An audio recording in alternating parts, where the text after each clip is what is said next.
IVF fail ಆಗ್ತಾ ಇದೆ, IUI fail ಆಯಿತು, ಇನ್ನು ಉಳಿತೇನಪ್ಪ, ನಾನು ನ್ಯಾಚುರಲಿ ಕನ್ಸೀವ್ ಆಗಬಹುದಾ, ಈ ಥರದ ಪ್ರಶ್ನೆ ನಿಮಗೆ ಕಾಡ್ತಾ ಇದೆ ನನಗೆ ಗೊತ್ತು. ಬಟ್ ನೀವು ರೂಟ್ ಕಾಸ್ ಮೇಲೆ ಕೆಲಸನೇ ಮಾಡ್ತಾ ಇಲ್ಲ ಅಲ್ಲ.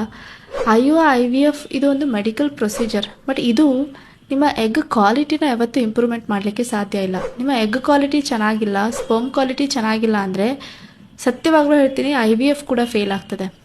List percentage success percentage. Meet my clients, ಹೋಗಿ ಒಂದು ಸರಿ ನನ್ನ ರಿಸಲ್ಟ್ ಪೇಜನ್ನು ಚೆಕ್ ಮಾಡಿ, ಪ್ರೆಗ್ನೆನ್ಸಿ ಪೇಜನ್ನು. Okay, refer the screenshot. So ಇವರೆಲ್ಲರೂ ಕೂಡ IUF ಫೇಲ್ ಆದಮೇಲೆ ಕನ್ಸೀವ್ ಆಗಿದ್ದಾರೆ, ಅದು ನ್ಯಾಚುರಲಿ ಕನ್ಸೀವ್ ಆಗಿದ್ದಾರೆ. You know why? ಬಿಕಾಸ್ ಅವರು ತಮ್ಮ ತಪ್ಪುಗಳನ್ನ ಸರಿ ಮಾಡಿಕೊಂಡ್ರು. ನೀವು IUIಗೆ ಹೋಗಬಾರ್ದು ಅಂತ ಅಲ್ಲ, ವಿದೌಟ್ ಕರೆಕ್ಟಿಂಗ್ ಯೋರ್ ಸೆಲ್ಫ್ ನೀವು ಹೋಗ್ತಾ ಇದ್ದಾರೆ ಅಂದರೆ ಖಂಡಿತವಾಗಲೂ ರಿಸಲ್ಟ್ ಬರೋದಿಲ್ಲ.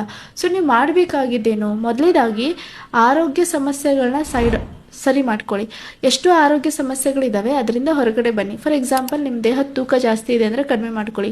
PCOD ಸಮಸ್ಯೆ ಇದೆ ಅಂದರೆ ಅದನ್ನು ಸರಿ ಮಾಡ್ಕೊಳ್ಳಿ. ಒಂದು 6 ತಿಂಗಳು ವೆಯ್ಟ್ ಮಾಡಿ, ಫಸ್ಟ್ ಆರೋಗ್ಯ ಸರಿ ಮಾಡ್ಕೊಳ್ಳಿ. ಥೈರಾಯ್ಡ್ ಜಾಸ್ತಿ ಇದೆ ಅಂದರೆ ಅದನ್ನು ಕಂಟ್ರೋಲಿಗೆ ತೊಗೊಂಡು ಬನ್ನಿ. ಬೊಜ್ಜು ಕಡಿಮೆ ಇದೆ ಅಂದರೆ ತುಂಬ ಅಂಡರ್ ವೇಟ್ ಇದ್ದೀರಾ ಅಂದರೆ ಅದನ್ನು ಸ್ವಲ್ಪ ಐಡಿಯಲ್ ವೇಟಿಗೆ ತೊಗೊಂಡು ಬನ್ನಿ. ಆ್ಯಂಡ್ ಈಗ ಏನು ಹೇಳಿದ್ನಲ್ಲ, ಈ ಎಲ್ಲ ಸಮಸ್ಯೆಗಳಿಂದ ನೀವು ಹೊರಗಡೆ ಬರ್ಬೋದು ಕೇವಲ ಮನೆ ಊಟದಿಂದ, ಯಾವುದೇ ಮೆಡಿಸನ್ ಇಲ್ಲದೆ ನೀವು ಮನೆ ಊಟದಿಂದ ಹೊರಗಡೆ ಬರ್ಬೋದು. ಸರಿ ಮಾಡ್ಕೊಳ್ಳಿ, ಆಮೇಲೆ ನ್ಯಾಚುರಲ್ ಪ್ರೆಗ್ನೆನ್ಸಿಗೆ ಟ್ರೈ ಮಾಡಿ. ಅದಾಗಲಿಲ್ಲ ಅಂದರೆ IVF IUIಗೆ ಹೋಗಿ. ಆರೋಗ್ಯ ಸರಿ ಮಾಡಿಕೊಂಡು IVFಗೆ ಹೋದರೆ ಆವಾಗ ಸಕ್ಸಸ್ ರೇಟ್ ಜಾಸ್ತಿ ಇರುತ್ತೆ. But without correcting your self IVF ಕೂಡ ನಿಮಗೆ ಕೈ ಕೊಡಬಹುದು. ಸೊ ನೀವೇನಾದರೂ ಫರ್ಟಿಲಿಟಿನ ಬೂಸ್ಟ್ ಮಾಡ್ಕೋಬೇಕು ಅಂದರೆ you can join my natural fertility booster programme. Comment PP, my team will get back to you.